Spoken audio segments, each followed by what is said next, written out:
अभी से आपके पास पूरा पूरा टाइम मिल रहा है, अभी से पूरा पूरा टाइम मिल रहा है, लगभग लगभग 2 महीने का, 2 महीना प्लस, मतलब आप देखो तो 70 दिन का टाइम है। तो 70 डेज में, 70 डेज में ना, डेज का स्पेलिंग भी नहीं आता क्या मुझे, 70 डेज आ गया।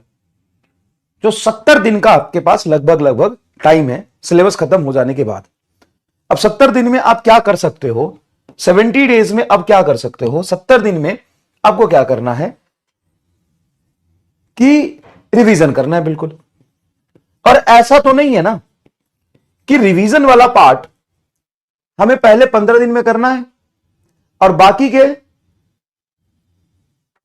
रिवीजन हमें 15 दिन में करना है या 1 महीने पर करना है और लास्ट के 1 महीने में सिर्फ टेस्ट देना। नहीं, रिवीजन का पैटर्न ऐसा होगा, आप ऐसे अपना प्लानर बनाएंगे कि रिवीजन साथ साथ चलते रहेगा और आप पार्ट टेस्ट है ना, कंप्लीट 11 का टेस्ट, कंप्लीट 12 का टेस्ट, ये आप देते रहोगे और फिर टेस्ट देके एनालिसिस करते रहोगे और मल्टीपल रिवीजन करते रहोगे। मल्टीपल रिवीजन कभी भी क्वेश्चंस का नहीं होता, फिजिक्स में मैं बात करूं तो मल्टीपल रिवीजन होता है कंसेप्ट्स का।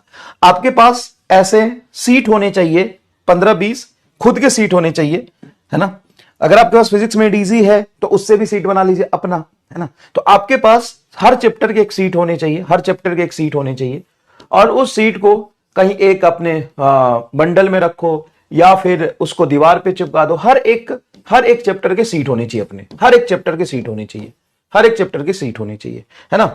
फिजिक्स हो, केमिस्ट्री हो, जो भी हो, दोनों में होनी चाहिए, हर एक चैप्टर का सीट होना चाहिए। जैसे केएनएलएम का सीट हो गया, एक डब्ल्यूईपी का सीट हो गया, करंट का सीट हो गया, करंट इलेक्ट्रिसिटी का सीट हो गया, ईएमआई का सीट हो गया, एसी का सीट हो गया, आपको मॉडर्न फिजिक्स का सीट हो गया, है ना। ऐसा एक सीट होना चाहिए हर, है ना, एक एक पेज का सीट होना चाहिए, एक एक पेज का ही होना चाहिए। उस एक एक पेज में इंपॉर्टेंट फॉर्मूले, इंपॉर्टेंट कंसेप्ट, है ना, लिमिटिंग कंडीशंस और ये सारी चीजें उसमें एकदम छपा हुआ होना चाहिए, एकदम छपा हुआ होना चाहिए, आराम से ऐसे पैटर्न में बना हुआ होना चाहिए, ठीक है। अब आप जब भी टेस्ट देने जाएंगे तो जिस भी चैप्टर के टेस्ट है उस चैप्टर को यहां से रिवाइज करके जाया करेंगे और ये रेगुलरली आपको करते रहना है, करते रहना है, करते रहना है। साथ साथ में आप टेस्ट देते रहिए, नोट से रिवाइज करते रहिए। जब आपको मेजर टाइम मिलता है तो बीच बीच में एक पैटर्न डिटेल रिवीजन का भी रखिए। डिटेल रिवीजन का मतलब यह है कि 4 घंटे या 5 घंटे या 6 घंटे में सिर्फ एक चैप्टर रिवाइज करना है।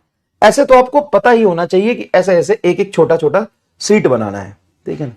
वो आपके पास होना चाहिए, पहली बात ये बना हुआ होना चाहिए ताकि आप बहुत तेजी में रिवाइज कर सकते हैं। अगर आपके पास मेड इजी है तो भी आपका पास अपना सीट होना चाहिए, क्योंकि मेज रेडी में पेज है 420, सॉरी 420, इसमें पेज है 255, 255 या जो भी है,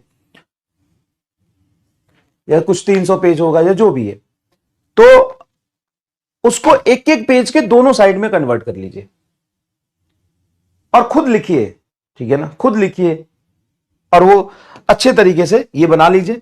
और हर 2-2, 3-3 दिन के इंटरवल में 2-2 चैप्टर, 3-3 चैप्टर सुबह उठ के खड़े हो जाइए, उस सीट को लेके घूमिए, है ना, उसे याद करिए। तो ये सारी चीजें आपको करना है ना। और टेस्ट दीजिए, टेस्ट के बाद एनालिसिस करिए और जिस चैप्टर में आपके नंबर कम आ रहे हैं या जिस चैप्टर में आपका कमांड कम है ना, या जिस चैप्टर में आपका सिली मिस्टेक्स हो जा रहे हैं, उस चैप्टर के नोट्स के क्वेश्चन भी करिए फिर, ठीक है ना। उस चैप्टर के नोट्स के क्वेश्चन करिए। हर चैप्टर के नोट्स के सारे क्वेश्चन करने की नीड नहीं है। अरे क्वेश्चन थोड़ी ना रट के जाओगे। अगर क्वेश्चन रट के, मैं क्वेश्चन प्रैक्टिस बहुत कराता हूं, है ना, तो बहुत लोग मीम भी बनाते हैं, ओ भाई साहब एमआर सर के नोट्स रिवाइज करके जा रहे हैं, यहां से यहां तक सर के ऊपर तक नोट्स चला गया और ये इसे रिवाइज कर रहे हैं। हेलो भैया, बोला था ना मत पढ़ो एमआर से, लो भैया एग्जाम से पहले नोट्स रिवाइज नहीं हो रहा। तो एग्जाम से पहले पूरे नोट्स रिवाइज करने की नीड ही नहीं है। हम तो क्वेश्चन इसलिए कराते हैं ना बेटा कि आपका दिमाग खुले, सोचना सीखो क्लास में बैठ के। हम इसलिए थोड़ी ना कराते हैं कि सारे क्वेश्चन तुम रिवाइज करके और रट के चले जाओगे एग्जाम में, वो तो प्रैक्टिकली पॉसिबल नहीं है। बहुत सारे टाइप के क्वेश्चन हम क्यों कराते हैं, क्योंकि आपका दिमाग सोचना सीखे, समझना सीखे, अलग अलग केस में कैसे कंसेप्ट अप्लाई होता है वो सीखे।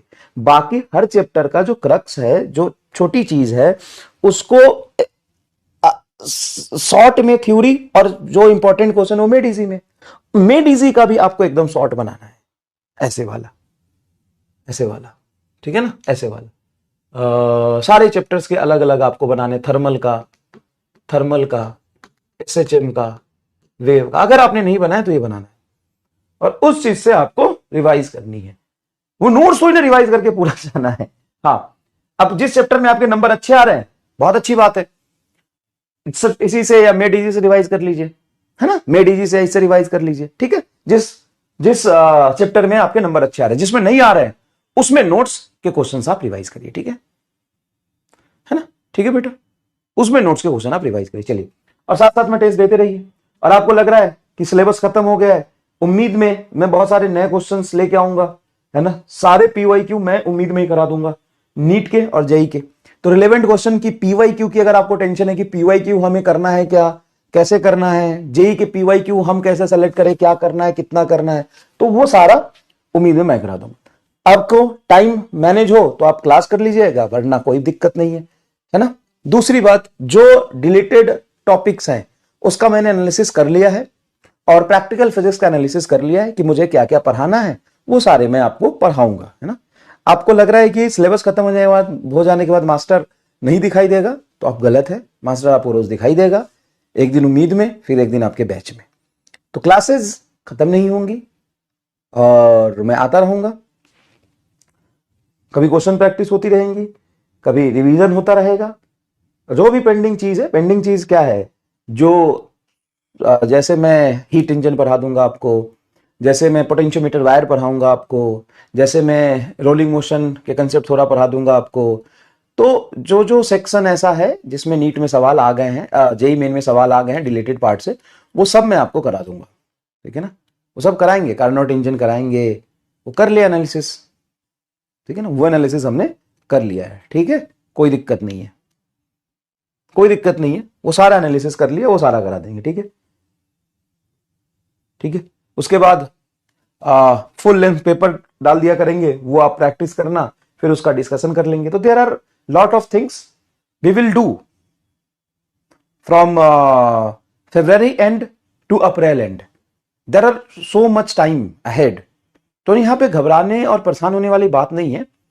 बात यह है कि आप भी थोड़ा सा फोकस्ड होइए, अपनी एफिशिएंसी को बढ़ाइए, डिस्ट्रैक्शन को दूर करिए, ओवर थिंकिंग को दूर करिए, और सोचिए कि आपकी कितनी प्रिपरेशन है, कितनी नहीं है, अगर कहीं दिक्कत है तो किस वजह से दिक्कत है, क्या प्रॉब्लम है।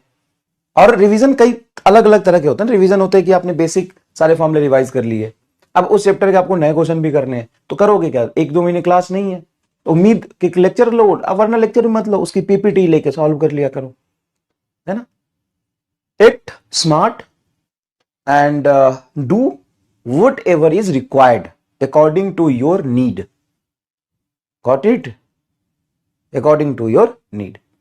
उस तरीके से आराम से अपनी एफिशिएंसी और फोकस को बढ़ाओ, ठीक है। चलिए, और घबराने से परेशान होने से कुछ नहीं होगा, बहुत टाइम है अभी, बहुत टाइम है अभी। कई लोग अभी 2 महीने पहले प्रिपरेशन स्टार्ट किए होंगे, 1 महीने पहले प्रिपरेशन स्टार्ट किए होंगे, कई लोग अभी स्टार्ट करेंगे, तो उनको अपनी कमियों का पता 1 महीने बाद चलेगा।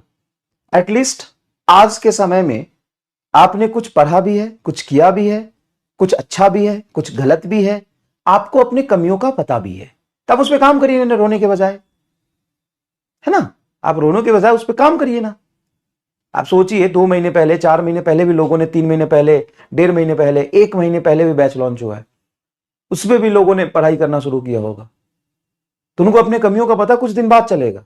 एटलीस्ट आज आपको अपने कमियों का पता भी तो है, आप उस पर काम करिए रोने के बजाय, है ना। और याद रखिएगा कि बीता हुआ 1 मिनट भी अगर आपके पास शक्ति है वापस लाने की, तो बिल्कुल 1-1 मिनट, 2-2 मिनट सोच सोच के खराब करिए। अगर बीता हुआ 1 मिनट भी वापस लाने की शक्ति है आपके पास, तो बिल्कुल 1-1, 2-2 मिनट सोच के आप खराब करते रहिए समय, कोई दिक्कत नहीं है। लेकिन अगर आपको लगता है कि 1 मिनट भी जो हमने अभी निकाल दिया है वो वापस नहीं आ सकता है, तो उस 1 मिनट का यूज करिए ओवर थिंकिंग करने के बजाय, और 1-1 मिनट, 1-1 सेकेंड को निचोड़ लीजिए, यहां से लेकर नीट तक काम हो जाएगा आपका, बस इतना अभी जो मैंने लास्ट में 10 सेकेंड में बोला है ना, इस बात को याद रखिएगा।